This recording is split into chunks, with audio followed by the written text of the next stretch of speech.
شہزادی نیاب اپنے محل میں بہت بور ہو رہی تھیں۔ ہر دن ایک جیسا لگتا، کھانا، چائے، تھوڑا سا گھومنا اور پھر شام کو باغ میں بیٹھنا۔ نیاب نے سوچا کاش کچھ مزیدار ہوتا۔ ایک دن محل کے باغ میں چلتے چلتے اس نے ایک چمکدار چپل دیکھی۔ چپل میں لکھا تھا، یہ جو بھی پہن لے اڑ کر آسانی سے کسی بھی جگہ جا سکتا ہے۔ شہزادی نے فوراً چپل پہن لی اور اڑنا شروع کر دیا۔ شہزادی نیاب شہر کے اوپر اڑ رہی تھیں اور لوگوں کو حیران کر رہی تھیں۔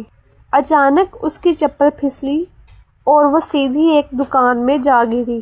دکان والے نے کہا، ارے یہ شہزادی ہے یا پرندہ؟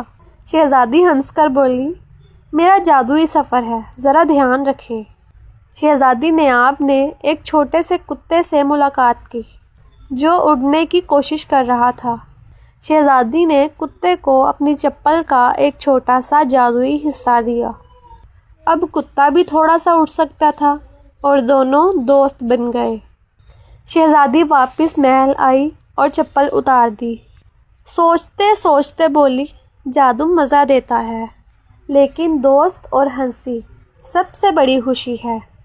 آخر میں محل میں سب ہنس رہے تھے اور کتا بھی ساتھ کھیل رہا تھا، اور شہزادی نیاب نے سمجھا کہ مزہ صرف جادو میں نہیں بلکہ زندگی کے چھوٹے چھوٹے لمحوں میں ہے۔